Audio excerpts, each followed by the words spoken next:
3 and you're like, wow, these have taken really long. They're not all measured equally, okay? So some of them may go quicker than others. Don't despair, you will eat lunch today. That he wants to remind Timothy is, number 1, command these things and teach, verse 11.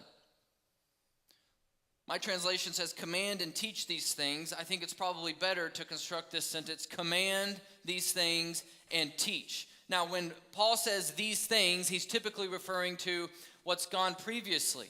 And then we got to figure out, okay, there's a lot that's gone on previously. We're in the middle of chapter 4. What things are we talking about? Well, he's talking specific 4 verses 1 through 10. And Trevor was here last week and did a great job helping us through chapter 4, 1 through 10. Some of what we saw here was in last week's passage was Paul reminding Timothy to, hey, don't put up with the heresy that's going on in this church anymore. Don't put up with it. All right? And then he also reminded him, hey, be godly and teach other people to be godly. Godliness is of great benefit to us. It's of much more benefit than actually just working out in a physical nature, although we should all do that, okay? Really, but you should, okay? Don't work out much. But he says godliness is way much more beneficial to you, okay, training in godliness than just being a fit person here on earth. Why is that? Because there's plenty of fit people in hell now.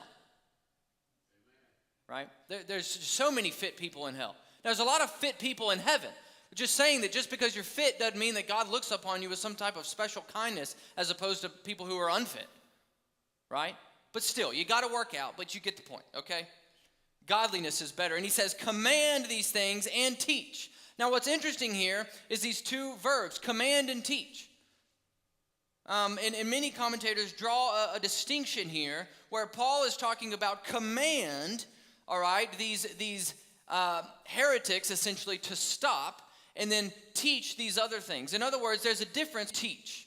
And just to help us kind of understand that, let me give you a perfect example that you've probably all, well, not maybe all of you, but many of you, if you've had kids ever before, your kid's in the street and a truck's headed toward them. Is that the time to teach or command? Right? Command. Get out of the street now. Okay? Get out. It's like, why is dad looking at me all crazy and shouting? Okay? When a kid's in the middle of the road and a truck's headed to him, it's not the time to say, let's talk about your choices. Let's unpack why what you're doing is unwise. Okay? Because the kid's about to be dead. That's not the time to teach. That's the time to command. Get out of the street. Okay? Now you can teach later, and let's talk about why we shouldn't do that. But he is saying you need to stop. And then you teach people how to be trained up in godliness. So if a pastor is all shout and never any love, much sense. But if a pastor is all loving tenderness and never any shout, that doesn't make sense either. Some situations, others don't. Well, how do we distinguish between the two?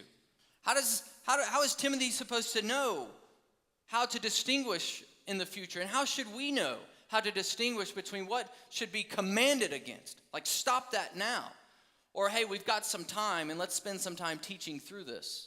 All right? Good rule of thumb is the closer something is to the gospel message and protecting the gospel message, the more you shade toward that idea of command.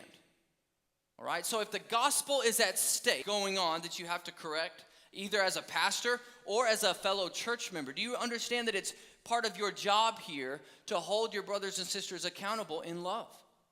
That's not just my job. How inefficient would we be if I were the only one doing that? No, you guys are supposed to hold one another accountable in love. Brothers, if you see sin, a pattern of sin in the life of one of your brothers, you are called to reach out to him, to talk to him about that. Sisters, if you see something that is unchristian in one of your sisters in Christ, one of her life, or in her life, then you need to reach out to her. That is part of your job. It's part of what means to be the household of God, as he talked about toward the end of chapter 3. But if something